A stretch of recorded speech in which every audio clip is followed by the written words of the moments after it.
Play ball.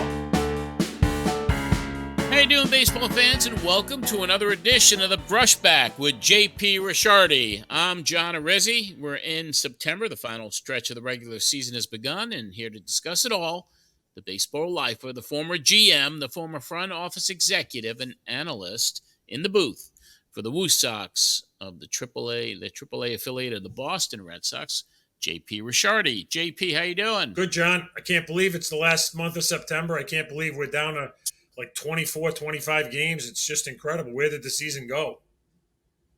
It flew by, and every game is very exciting right now. So we got lots to talk about. We got your hot takes coming up, some of the big stories in baseball. But the main event today is your special guest coming up on Batter Up. And how do you top last week's guest, Hall of Famer Joe Castiglione? Well, we top it up with another Hall of Famer. We brought Peter Gammons out today, and as you say, he needs no introduction. And Peter's he's a guy you could probably have on for 10 hours. But we touched on a few things that are near and dear to him. And like I said, anybody who's a fan of baseball is a fan of Peter Gammons. And I think if they tune into the podcast, they're going to hear some great stories. Oh, I'm sure. We'll get to Peter Gammons in just a bit. Right now, let's start the show with JP's Hot Takes, brought to you by Percy's Appliance Outlet, featuring brand name appliances at up to 80% off regular retail prices. They are Worcester's largest dealer of home appliances and electronics, serving Worcester for over 80 years. Right now, go to Percy's.com and check out their extended Labor Day grill sale going on right now. Celebrate big barbecue savings until September 11th. You can save on Weber grills, crafted for grill masters, designed for ease. A huge selection of Weber grills on sale now, exceptional savings and exclusive rebates. Once again, go to Percy's.com for all the details or give them a call at 508-438-6800. Take advantage of the extended Labor Day grill sale at Percy's, taking place through September 11th right now. All right, let's get to the hot takes, and we'll talk about who's hot and who's not, JP, as we pass Labor Day into the final stretch of the season. And who's hot? How about those Milwaukee Brewers? And how about their shortstop, Willie Adams, who has hit so many threes that the broadcasters in the booth are calling him Steph Curry? He's hit an incredible 13 three-run homers this season, tying Hall of Famer Ken Griffey Jr. for the most three-run blasts in a season. And another Brewer making news is the rookie right fielder Jackson Chourio, who hit a grand slam this weekend. More on that later. Who is now 2 homers of becoming the first MLB player in history to log a 2020 season before his 21st birthday. The Brewers lead the NL Central with a 10-game lead over the Cubs now. JP, your take on the hot Brewers. Well, it's funny. Everybody talks about the Phillies. Everybody talks about the Braves. Everybody talks about the Yankees and the Orioles and the Dodgers as the prime teams. But all year long, all the Brewers have done is won. And they've done it with a very consistent lineup. And I think when you look at the Brewers, the thing that jumps out to me is the amount of young talent that they have. And that young talent is really, it's not young where it's, a year in the big leagues. There's a couple of guys that are that, but a lot of their players have had 3 or 4 years in the big leagues now, and they're all coming to fruition at the same time. Adames, the shortstop, is having an amazing year. If it wasn't for Ohtani, he might be getting some MVP consideration. But the Brewers would scare me in the playoffs because they've been the most consistent team from start to finish. I think Pat Murphy has done a great job. I think it was a great hire by them because they kept it in-house and they didn't have to turn the page. So I think there was a seamless transition. But I thought the Brewers all along were a team that people weren't giving a lot of credit to, and they've totally run away with that division. And I wouldn't want to play them in the playoffs. Yeah, they're going to be tough for sure. I want to touch upon Chourio again. He actually predicted this grand slam he hit on Labor Day. Adding to his growing legend, the Brewers rookie, when coming off the field in the 6th inning, went up to Brewers starter Frankie Montas and said, "I'm going to come up with the bases loaded today and hit a grand slam." And he did. It was his second Grand Slam of the season. The only other Major League players to have a season with multiple Grand Slams before turning 21, Ted Williams, Mickey Mantle, and Alex Rodriguez. JP, quite a feat for this rookie. Yeah, he's a good player. If anybody who's seen him in the minor leagues could tell, he's a multi-talented guy. He can run, he can throw, he can hit, he can defend.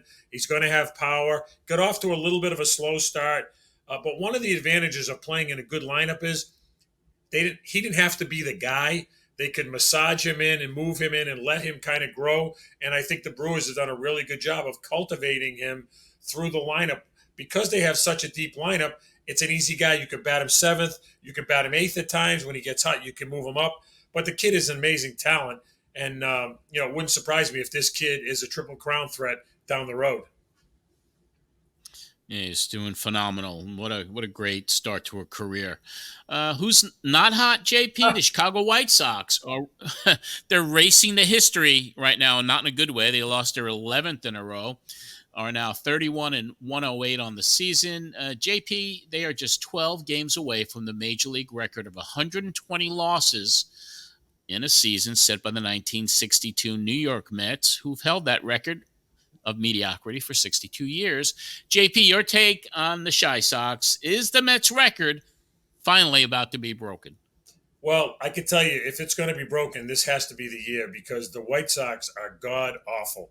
And I feel for them because it's not easy to go through a bad year like this. It's not easy for the players. And most importantly, it's not easy for the fans.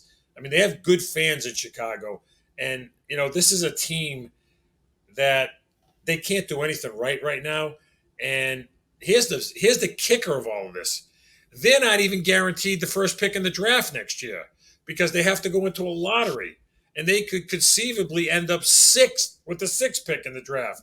So wow. I'm hoping for the pain that they had to go through that they win the lottery enough to be able to be the team that picks first next year. But no one is more anxious to get a season over than the Chicago White Sox. And I feel their pain. That's a tough thing to go through.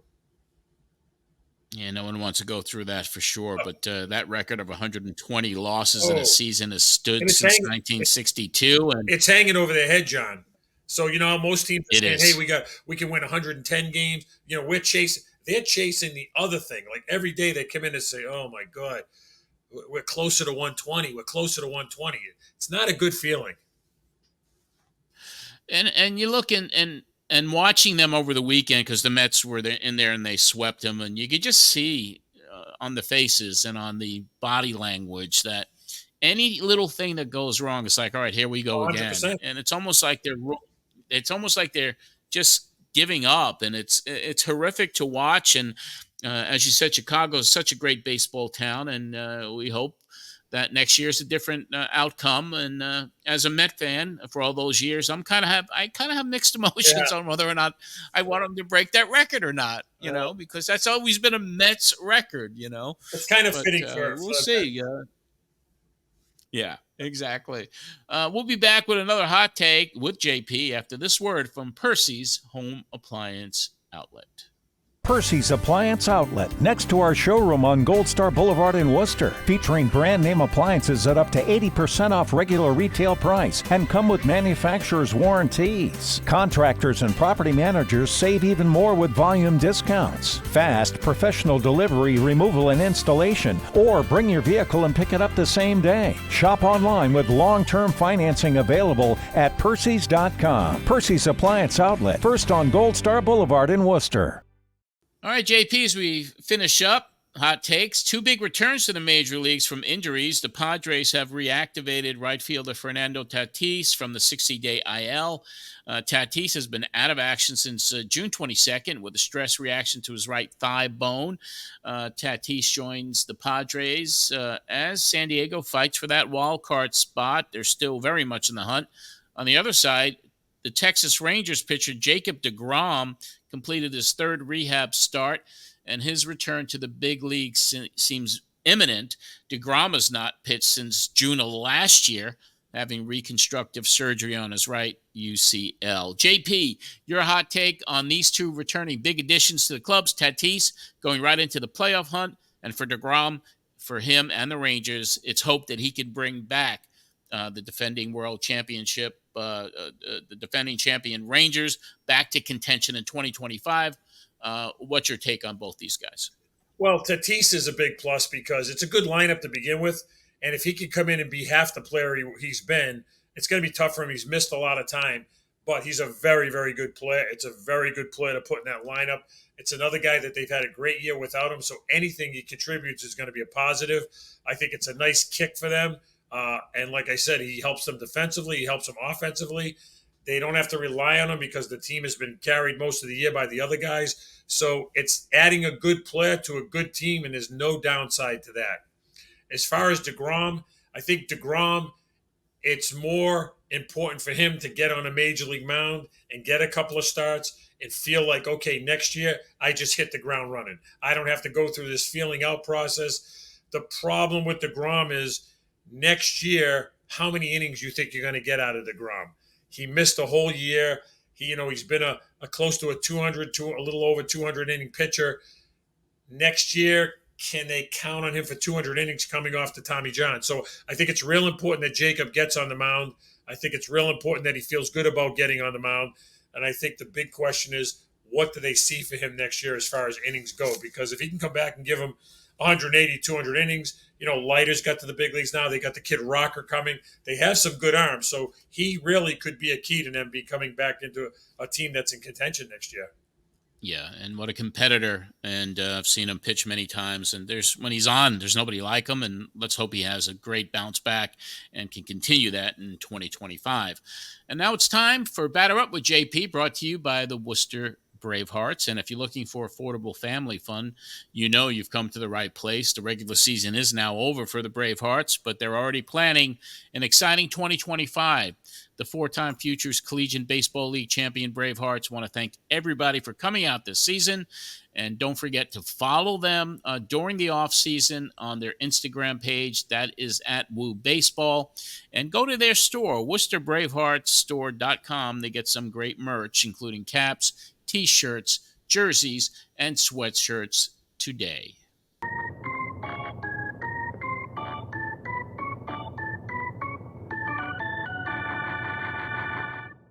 On today's Batter Up with JP, we have a guest that really needs no introduction to our listeners and baseball fans everywhere. He's simply one of the best there ever has been. A baseball Hall of Famer, legendary baseball journalist, Peter Gammons. Peter, welcome to Batter Up with JP. Hey, Peter, how you doing? Good, Jay. It's fun. It's for any baseball fan. I mean, we get past Labor Day, and it's a really fun scramble, and every level of the game. You remember some things, and you remember great games in September, and you remember sometimes when people go. I just remember 2001 when Mike Hazen's Arizona Diamondbacks were headed for 110 losses, and of course his wife was extremely ill, and he called me one day and he said, it drives me crazy. All I ever get asked is, when are you going to fire the manager? And he said, all I want to do is just shout, I put the team together, okay? Let's go from there. And Right. That's one of the things I remember really vividly. I'm lucky. I knew Mike. I can remember walking in my front door to start his career here. But just when you get those things in the game and you know it very well, if people could just be honest with themselves, it's fun. Right now we get a lot of baloney thrown out there, but we also have some great players, and it's really fun to watch them go down the stretch. So, Peter, obviously, anybody in baseball knows Peter Gammons. But for all of us who are New Englanders, we have a special place in our heart for Peter because we grew up reading Peter Gammons. And can't thank you enough for doing this. You've been a friend for a long time, but always someone I always enjoy talking baseball with. But I want to go back a little bit, Peter. Tell us when you fell in love with baseball. I think I was really young. I mean, the first Red Sox game I went to, I was 7 years old. And I was taken when I walked up that ramp and the greenness of the ballpark. Absolutely, just I went wow because all I had was a small black and white television. I had no idea that Major League Baseball looked like that, and I was really blown away by that. Just the color, the presence of the ballpark, and I know they lost 5-1 to the Washington Senators that day, but that's okay. But it really appealed, and then I can remember about 3 years later. It was watching the World Series on television. I did see some in 52 or 53, but it was 54 when I was watching the Giants. They let us leave public schools in Groton, Massachusetts early to see the World Series games. Wow. And there was a guy there that he had about 8 kids go into his living room and watching that first game of the World Series and seeing Willie Mays' catch and the Indians who had one of the greatest records in baseball history that year, and the Giants, and just thinking, I can't believe how much excitement there is here. And it so gripped me that years later, and had to be in the early 90s, I was interviewing Willie Mays. And we were talking about that. I said that was the time when I really, wow, that World Series. I just went, I can't believe that and the Giants were my family's National League team. And I said, I mean, I remember the catch, but the 10th inning, I mean, you get like a 10-pitch walk. And then you steal second, so now they have to bring someone in. Dusty Rhodes pinch hits, and he hits the home run. And in the 90s, when we were talking about that, he said, "I think that might be the first time that anyone's talked about the 10th inning. Wow! About that in my career." I said, "Yeah, and actually, the second ball hit by Vic Wertz, you cut off, you slid and cut it off." And everybody was held to one base. The Indians would have gone ahead if you didn't make that play. And he said, "That's the first. That's the first time since that game I've ever heard that." Wow. How old were you? I said, I think 8 or 9. And he said, "You gotta love baseball." So I know you played a lot of baseball. I know you played in high school, and I know you've always had a love affair with it. But what led you to say at some point, I think I want to cover baseball. I want to be a writer? Well, I was in college, and I had started writing. I was at University of North Carolina, and the Daily Tar Heel was like 32 pages long. It was a full newspaper. Wow. And a great play. Matter of fact, there were 7 of us who worked together. We all ended up at Sports Illustrated at one time or another. So it was a good writing school, but the thing is that I got to cover a lot of basketball too. I mean, a lot of sports, but a lot of basketball. Dean Smith took me under his arm. I have no idea why. He just liked me, and he did things for me just to encourage me. He used to say, "You could be really good at this." One time, Frank DeFord, probably the best known writer in the country, Sports Illustrated, was coming down to interview him. I didn't know that. I got back to my fraternity house at lunchtime one day, and I had a note, "Call Coach Smith." I call him. He said, "Get over here." So he sat me down in his office, and while he and Frank DeFord did an interview for like 4 or 5 hours, I was just off in the corner, but it was his way of teaching me. And I mean, you met Dean. Dean was a teacher at heart. Yeah. At all times. And you can't learn that in journalism school when you got Frank DeFord interviewing Dean Smith. And it was fabulous. And I learned so much. And years later, when Frank started, well, I can't even remember the name of the newspaper, the Sports National. Yeah. The National. The National, yeah. Yes. And he tried to hire me, and I wasn't going to leave Sports Illustrated at the time. And but I told him, I'll never forget, you interviewing Dean Smith. And he said, it's funny. I don't really remember that, but, there are a lot of things I don't remember. I said, look, I didn't say a word. I didn't breathe almost. You think I'm crazy? I'm sitting in a room. I'm Peter Gammons. I'm nobody. I'm a student. I'm sitting there with you and Dean Smith. The best thing I could do in my life at that point was just keep my mouth shut and sit there and take it all in, scribble notes on a piece of paper. And, it was really beneficial. But Dean was the guy. And then he started pestering me about, what about an internship? And I said, geez, I haven't really thought about it. And so I contacted the Quincy Patriot Ledger and the Boston Globe. The Ledger turned me down, but the Boston Globe took me on, and Bob Ryan and I started on June 10th, Wow. 1968. I went back to school, and in the middle of exams in January, I got a call from the editor of the Globe, Tom Winship. He said, "Can you start in 3 weeks?" I said, "What do you mean?" He said, "I got a full-time job for you. You sold me." And I said, "Well, how about 2 weeks after that?"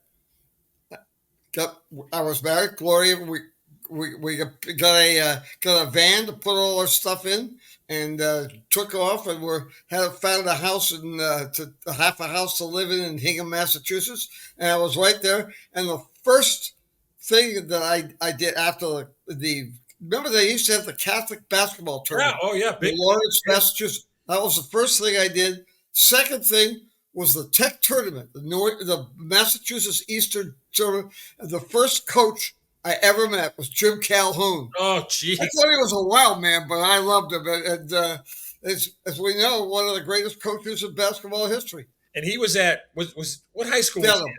Dedham. I think it was Dedham High School. Yeah, go get him, Dedham. And Bill Kearns, he was coaching against Bill Kearns from Wellesley High School. From Weymouth High School. Weymouth. And so that's how I started. I thought it was like heaven. Matter of fact, I even let him know. I called him, left him a message that I thought it was, what a treat to watch those two coaches his first game. And he called me and he said, "You know what? You might find out if you stay with Jim Calhoun long enough. He's one of the greatest evaluators of talent you'll ever meet." And I think, I always used to say, when he was at UConn, we had Krzyzewski and Smith, that those two guys, they would all be 5 stars. Yeah. And he would have a bunch of 3 stars, but they ended up with 5 guys who were in the top 5 in the NBA draft. Yeah. So you go over to the Globe. I know you and Bob Ryan cut your teeth together, and you did a lot of great things. When did you start covering the Red Sox full time? 1972. They let me train and do some stories, but I went to spring training and did it full time in 72. So tell our listeners how you used to shag balls and how you got to know the players that way. Well, after a couple of years, when I was on the road, I used to go out and shag. Ned Martin was broadcasting, and he loved to go out and play pepper. So we had Pesky and Ned, and we would go out. We'd play pepper. We'd shag. Pesky would make us chase fly balls. I'd throw a little BP once in a while. Jerry Remy used to complain that you throw too many sinkers. My arm can't get up over my head. I'm sorry, Jerry. But I learned a lot. And the last 5 or 6 years of his career, I was really lucky, because when Carter Yastrzemski wanted to go out, he was older then, to say the least, but when he wanted to go out, I was like his good luck shagger. And so he'd come out, we'd meet around home plate, and he'd say, "Okay, this is who's pitching today. He's got to do this, this, this, this." And I've got to do, and he'd show me what he needed to do with his swing against this guy.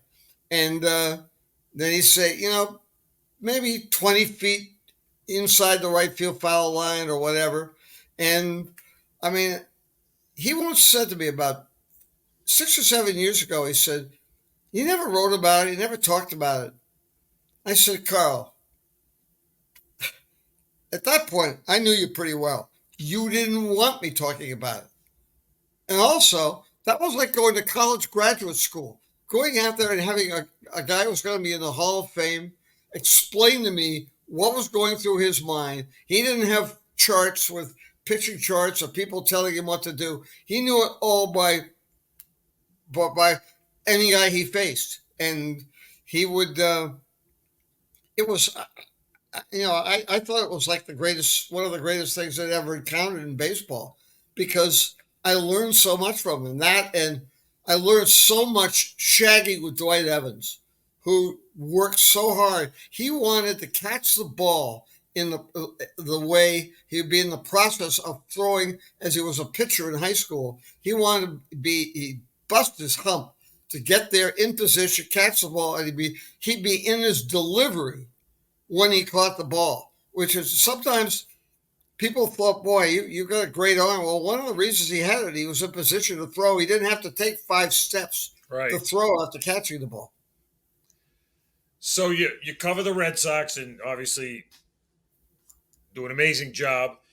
When did you decide to do the Sunday notes? Because everybody raves about the Sunday notes, and they should. It was outstanding. But talk about ahead of your time. You were way ahead of your time. You were tapping in the resources that only people have today because of the internet. But you built up this amazing group, a connection of people throughout the game. And you were the first guy to really bring baseball nationally to one paper. How did that come about, Peter? Well, it's funny, Jay. In 1971, I was doing other sports. So I loved covering college and high school baseball. Bob Ryan used to say there was no such person as Jerry Remy. I invented him. He was maybe my favorite guy that I covered in 3 or 4 years. Oh, my buddy Ace Adams was another favorite before he struck out Dave Winfield 4 times in a college game. But I so loved the minor leagues as well in the summer that I convinced them to let me write a Sunday column majoring in the minors. And I wrote about minor Red Sox prospects. It's kind of like what SoxProspects.com is today, but that I was doing that in 1971. I can even remember, I'm so old, I can remember doing one of the major in the minors features on a Louisville catcher named Bob Montgomery. That's going back. Wow. And when I took over, Ernie Roberts and Fran Rosa, the sports editors, said to me, "Why don't you do the same thing in the major leagues?" And because I had said it, during that 71 year, I used to say to them, if I ever get to covering the Red Sox and major leagues regularly, that's the kind of column I like to do. Dick Young did it in a different way, but I used to read that, go out there and get the daily news faithfully every week and read the dots and dashes of Dick Young. And so it was really fun to do, and people loved it. We all love Doug Melvin, but when he was an assistant and throwing batting practice for the Yankees, he would go anywhere he could go to find that Sunday column. And one day, Lou Piniella was sitting next to him, and he said, "What are you reading?" And he said, "Well, it's Peter Gammons' Sunday column." And he said, "Look, you see what he just wrote about George Steinbrenner? Maybe you might want to throw that paper away, so don't let George know you're reading it." Although George was actually was great to me over the years, and he could yell and scream at me, but it would get over it in a hurry. So what people who are watching this are realizing right now is how many lives in baseball that Peter has touched, how many people he's come in contact with, and the fact that he always had, and still continues to have, an amazing love and respect for the game. People have no problem, talking to you, Peter. People have no problem whether it's a scout, whether it's a minor league coach, whether it's a big league star. Um, who over the years, and this is probably not even a fair question, but who over the years was some of your favorite people to interact with in baseball? Well, I have to say Remy because we were friends from the time he was in high school. I mean, I can remember going down to his house in Somerset, and they so loved the game. He was out on the field when they won it in '67, so I was jealous of him. I was at Chapel Hill, so he was out on the field, but he was one. I mean, I think in the last 20 years or so, I think Chase Utley, Dustin Pedroia are two of my all-time favorites because it was only about winning in both of them. I mean, Utley he had this routine. I mean, he'd say, well, when he got home at night, he'd shut the door, and that would be the end of that game. I'd get up and I'd get to the ballpark around noon, have a sandwich, and then I'd think, okay, in his prime, okay, be getting ready to be a regular player, and he was a great player. But when he was later on and was with the Dodgers, and one of their most important players, because he taught so much to so many people, but he said, I'd say, well, tonight my role is probably going to be pinch hitting. So he would go and spend a good hour watching video on all the relief pitchers because he didn't have many starting pitchers. He didn't need the video because he had played against them. But the relief pitchers and then he'd do other things, certain things for where he might be playing. And it was like 5 hours of just a routine. And he was the best, most articulate player talking about the importance of routine, only because Derek Jeter would be briefer about it. But Derek Jeter was the same type of person. Routine, routine, routine. And what I think one of the things that made them both so great, I loved listening to that. I mean, I loved understanding that and how it's not only lifting weights, it's time of thinking and working on baseball skills. I mean, I know Utley would go and work on turning double plays.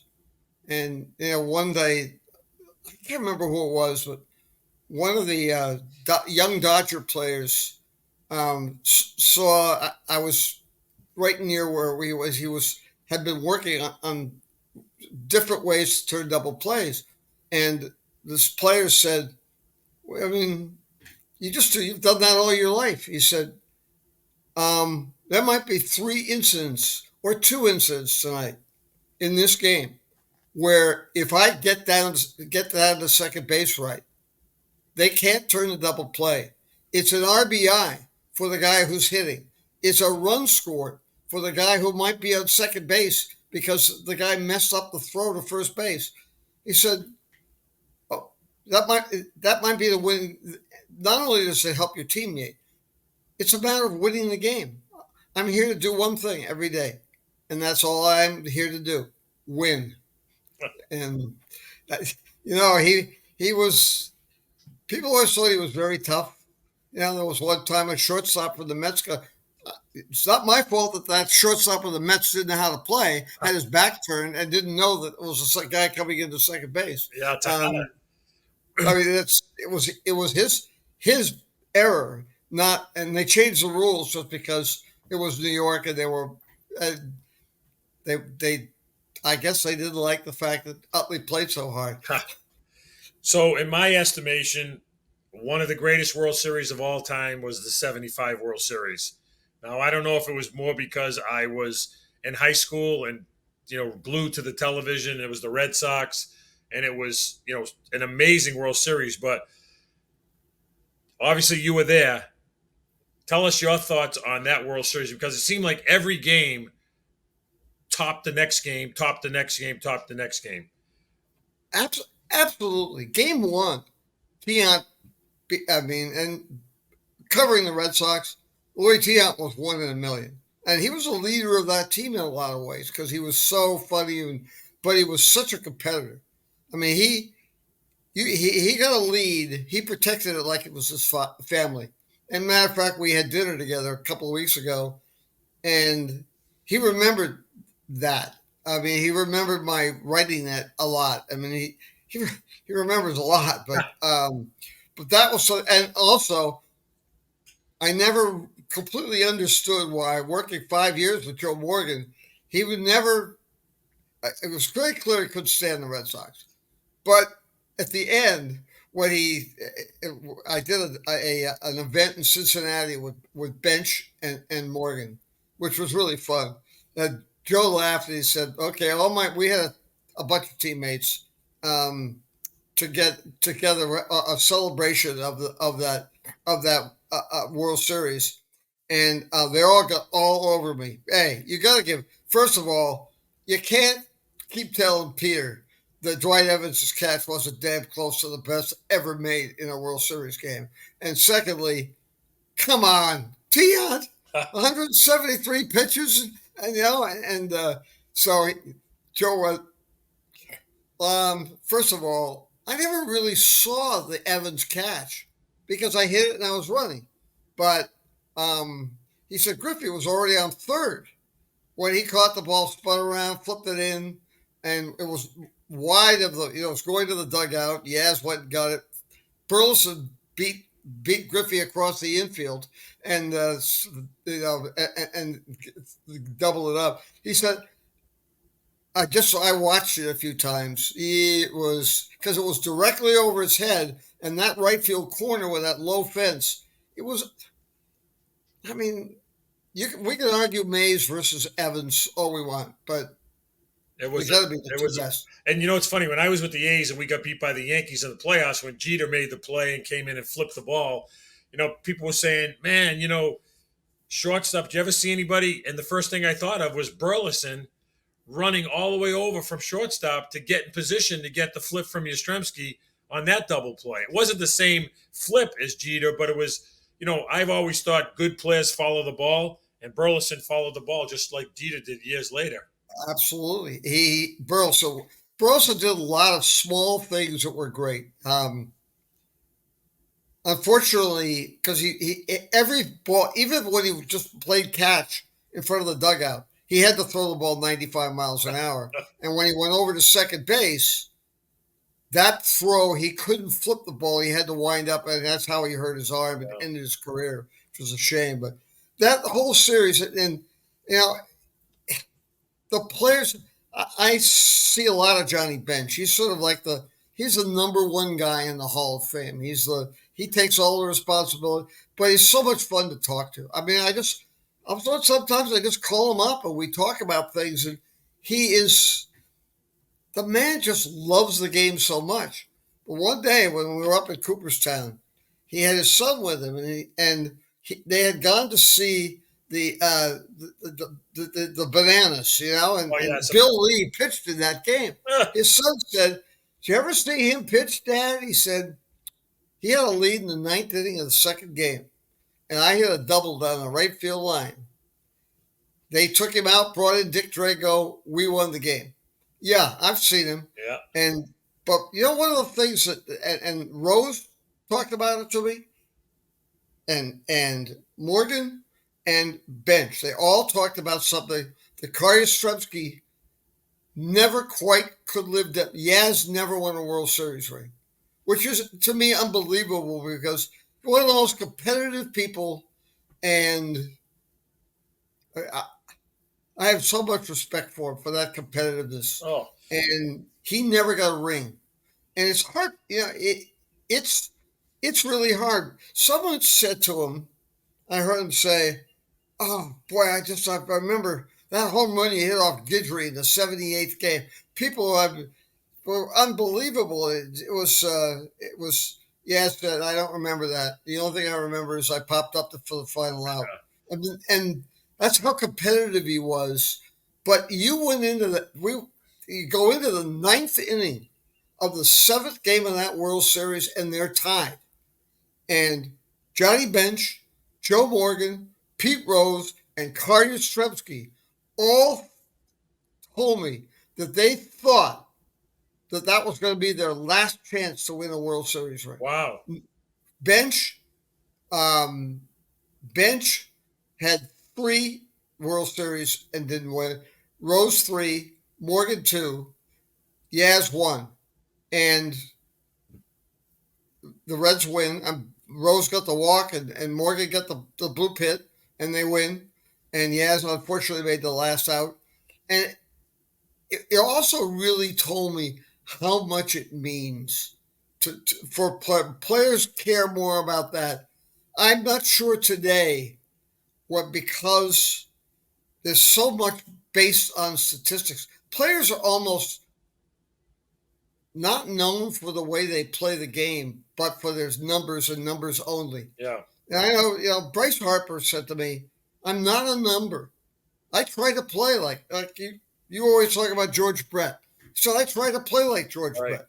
And I always, he does ask, well, do you think it's right? Am I feeling, am I playing like those guys who played before me?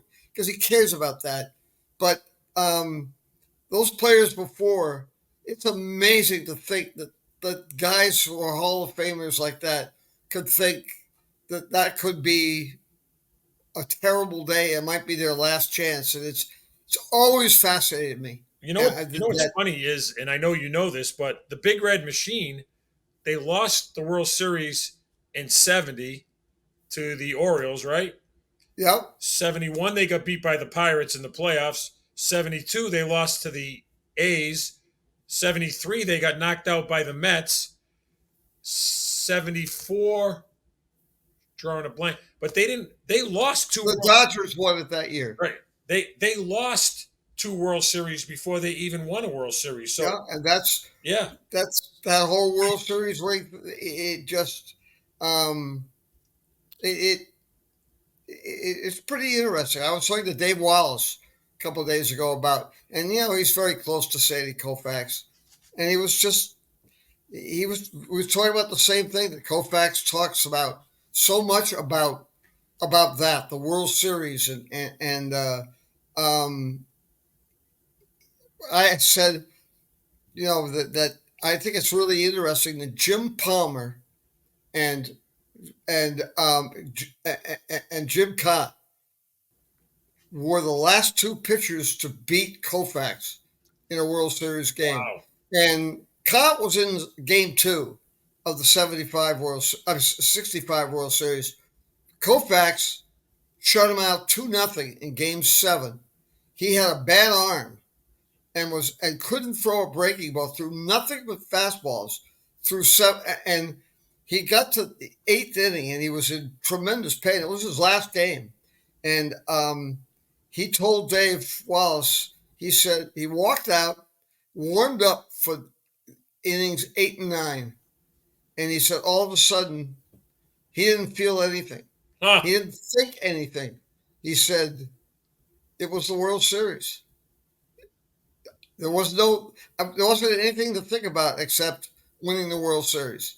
And he went out, and I think he struck out 5 of the 6 guys to end the game, all fastballs. And Palmer, I think he was 20 years old when he won the World Series game. 20 years old, and in '66, and all the games that Palmer pitched, he said it's almost like being silly to say that's my greatest thrill in baseball, but how could it not be? I completely agreed. He said, "Can I have a second place on my greatest memory?" And I said, "Yeah." He said, "My first start in the major leagues was at Fenway Park." And I said, "Interesting, because Jim Cott's second start in Major League Baseball was at Fenway Park in 1959. Wow. So it also, to cover all those years in Fenway, it is something different. It's just, you're out there. I love day games because I love it at 10 o'clock in the morning at Fenway. That the light and the color green and how much players love it.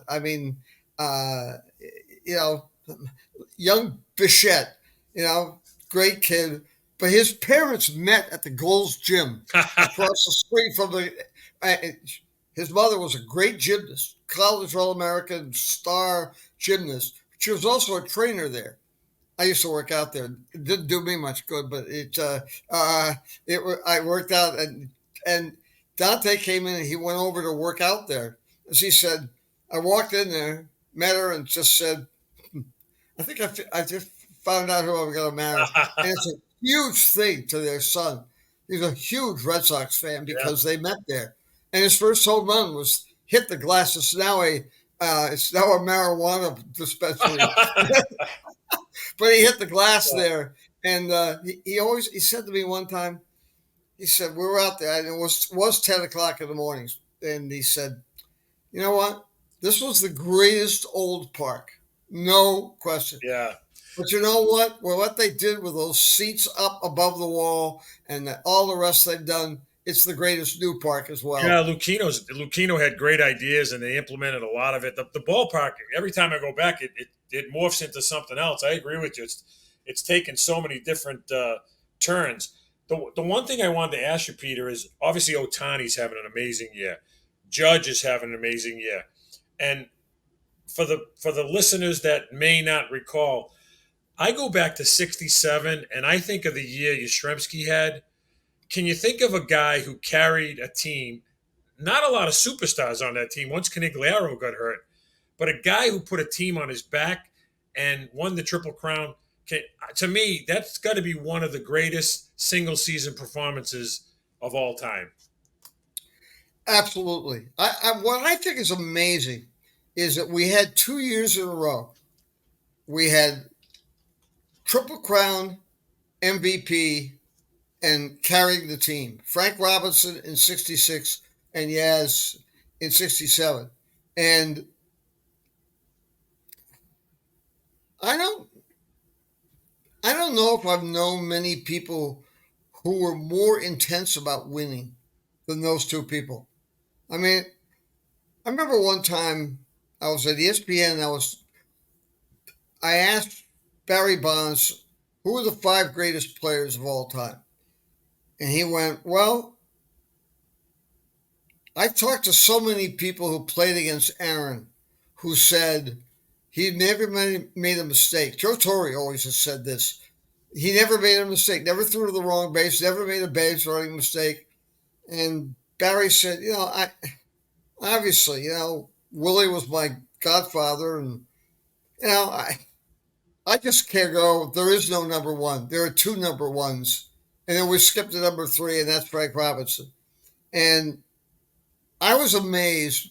Bonds knows a lot about baseball, to say the least, in history. But I was thinking, isn't it amazing that in one stretch of baseball history, you might have 3 of the greatest players? And I think I would have it in the same order.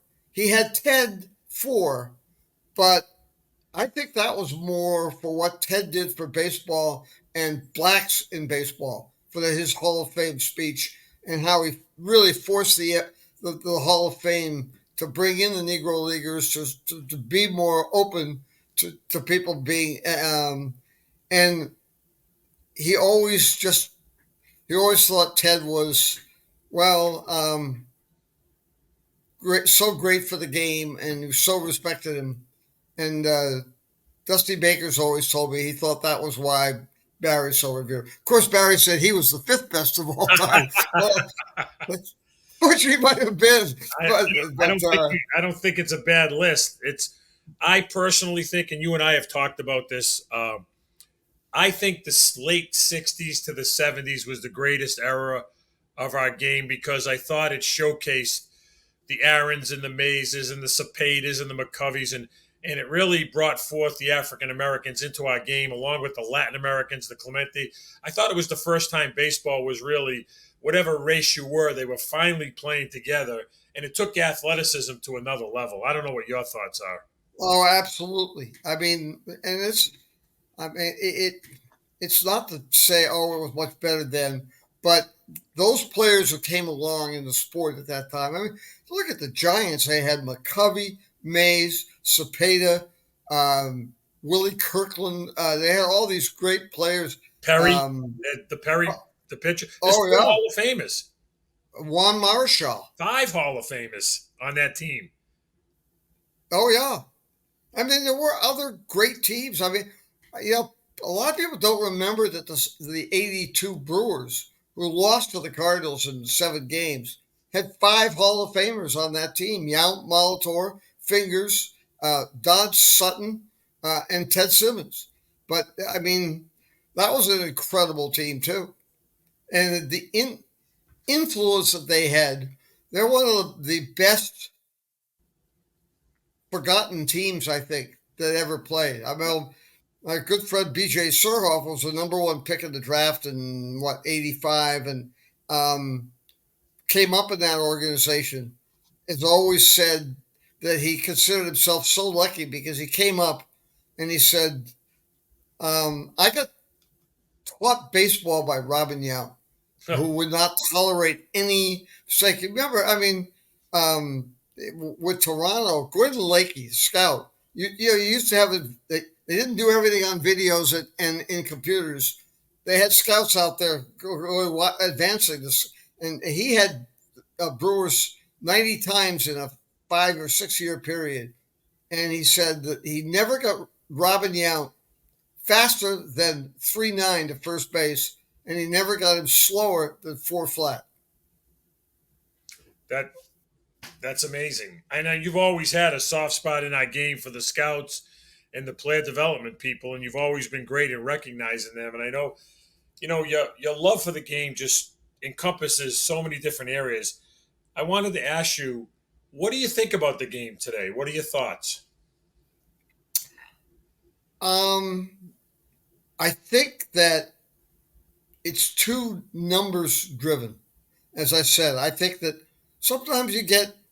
I know a coach from a team was telling me that he talked to a player about, hey, you got to make this play backhanded, and he said, well, it's really easy to end up being given an error on a play like that, on a ball really hard hit, and my agent says, I mean, those numbers that they have for defensive runs saved and so forth, they really mean something when it comes to the contract. And he said, doesn't the winning come first? He said, well, I got to think about my contract. And I think there's more of that than you think. I mean, I love it when players get really driven they want to win. And I think that gets taken away. I think there's much too much of the idea that we have to do everything by what's been done in the past. And, one of the reasons I think that sometimes there are some players who last longer, especially pitchers, is because they watch hitters. I mean, I don't know if you saw that Maddox special that they did, but it is phenomenal. And, it's just, he saw everything. I mean, and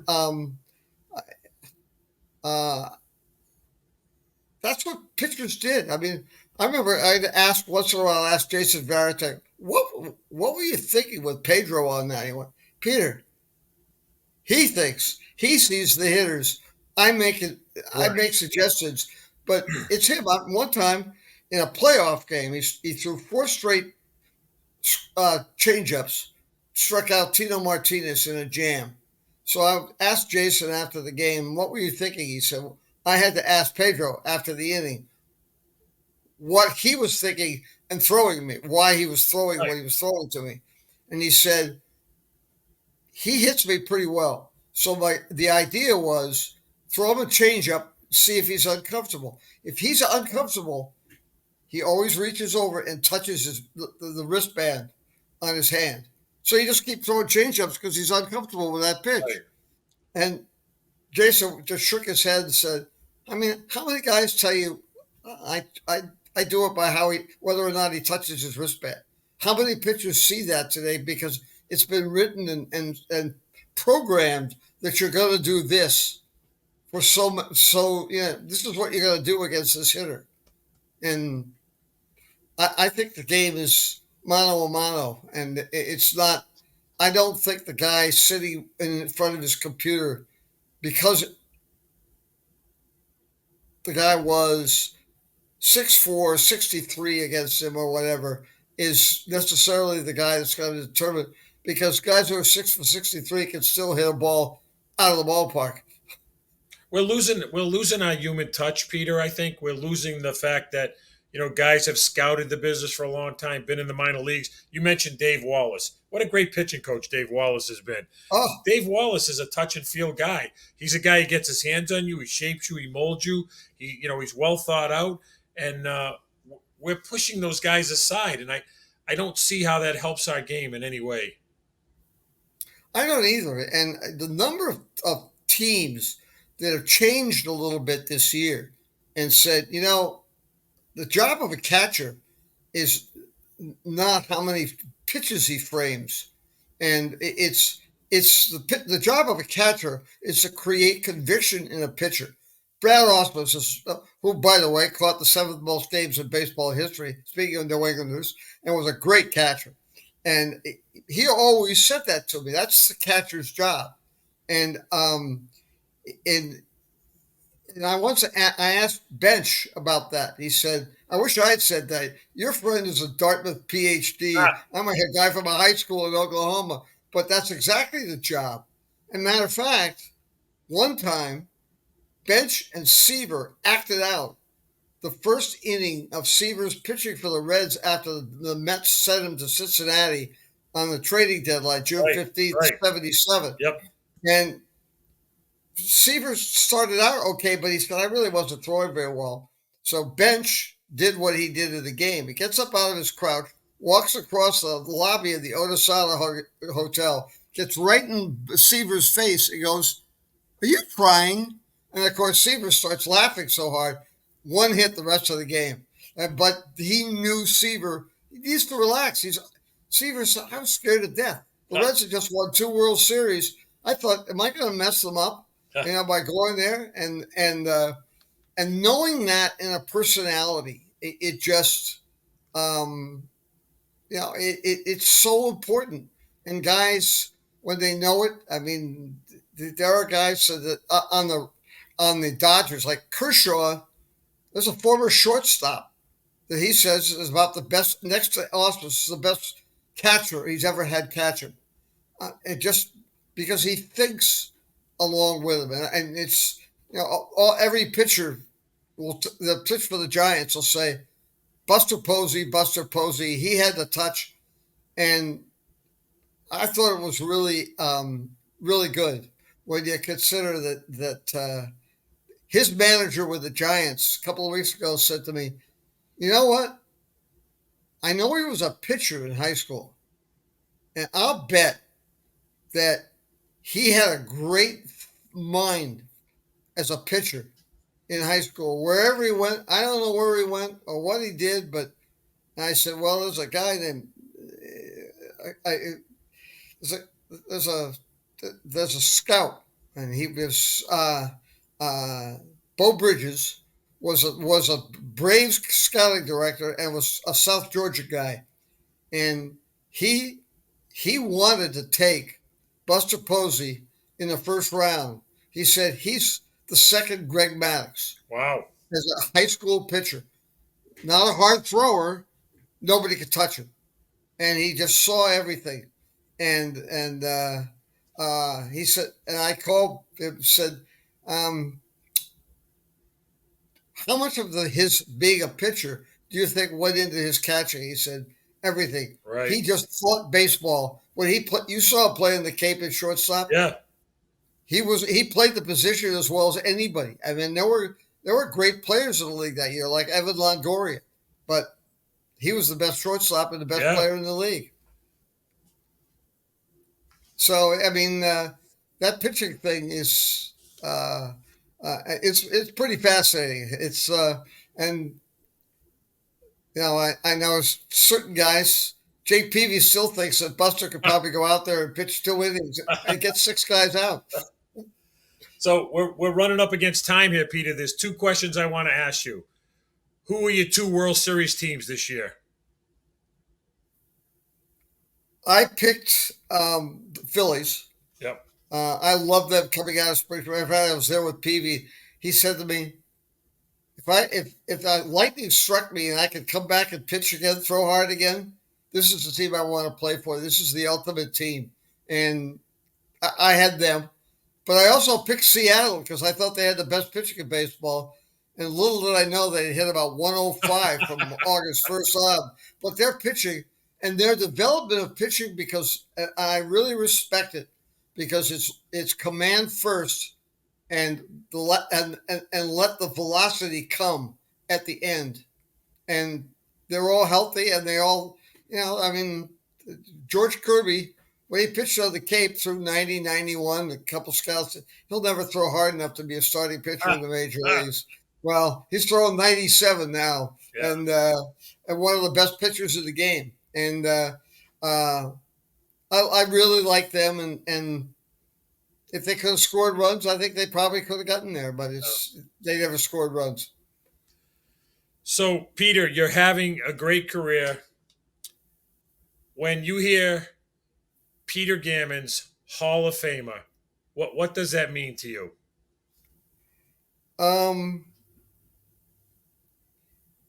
I think about when I got up, I was lucky.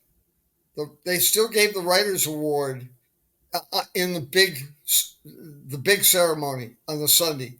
And I just think about walking up at that podium and looking out, and all those people, thousands of people, I think it was 22,000 out there in the fields.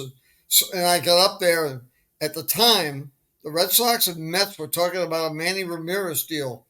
But right before I got up, Theo texted me and said, "There's no deal. It's off. We're not trading Manny Ramirez." And the guy yelled from over the side of the audience, "Hey, Peter, is Manny Ramirez going to be traded?" And I held up the little machine and I said, "I can report," which is what I do for a living, that no, the deal for Manny Ramirez is canceled as of an hour ago. Oh, that's funny. That was one of the most fun, but most of all, beforehand, we're back on the stage, and Willie Mays calls me over. Now, I went to school with Peter Gammons, who bought the Giants and saved them from being moved to Tampa, St. Petersburg, because he loved the Giants so much and he loved San Francisco so much. But Willie called me over and said, he gave me a baseball, said, "Sign this." And that was a thrill enough. I looked, they're all Hall of Fame names on it. Wow. And I said, "Willie, I'm not a Hall of Fame player." And he said, "Well, to me you are. You're one of us. So sign it or I'm going to turn around and kick you right in the ass." That's pretty cool. That might be my greatest memory in baseball. Well, Peter, once again, I can't thank you enough. You've always been a good friend to me. You've always been good to me and my family. And you have a sweetheart, Gloria, that we should mention because she's the MVP of that Gammons household. But no doubt. Thank you so much for taking the time. I know you're busy. You got a lot of people tugging at you, but I really appreciate it. And hopefully I'll see you soon, buddy. I hope so, Jay. Thanks a lot. Thank you, Peter. JP, I totally enjoyed listening to you and Peter talk. What great conversations. What a historian. What a legendary journalist this guy's been. A once in a lifetime when you think you can go back to the 50s and the guy is talking about games in the 50s and, he's talking about games in 2024. He just has, a Rolodex of people he's been in touch with and contact with. He's really a treasure. And for anybody who grew up in New England, he's even bigger treasure because he really was the forerunner of covering Major League Baseball on a whole. And just amazing. Not only is he an amazing writer, but he's an amazing guy and someone I'm really happy to be able to call a friend. Yeah, I just really enjoyed his stories about Yaz, too. Shagging flies with Yaz. I mean, when I was a kid, JP, my first World Series that I watched was the 67 World Series. I was a huge fan of the Sox that year with Tony Conigliaro, and always became a Yaz. First time I saw Yaz, I just kind of fell in love with the guy, and he was one of my to this day, all-time favorite players. And the fact that Peter got a chance to share flies with the guy, amazing stuff. Great interview, one of the best that we've had all season here, and we've had a lot of them, but this one today was really, really special. So thank you again for bringing him on. It was great. I really enjoyed it. It was fun, and we'll keep them coming. Yeah, exactly. Now that's going to wrap it up, JP, for this week's Brushback. Don't forget to follow JP on social media. You can go and see great clip content, opinions, various photographs. There's a lot of really retro photographs now on your socials, JP. So we're really enjoying all of that, seeing your entire career unfold on social retro media. now. I'm retro now, John. I'll be 65 at the end of the month, so I'm retro. Well, you got some great pictures up there, and that's really cool to see it. The evolution, your career as a player, and so we really like your social media. You can follow JP on X and Instagram simply at RICCIARDIJP. That's on Instagram and X. And subscribe to this show on your favorite podcast platform, and check out the YouTube channel as well. It's there for you to enjoy every episode in the archives. Until next week, when we return, this is John Arezzi for JP. Have a great week, everyone.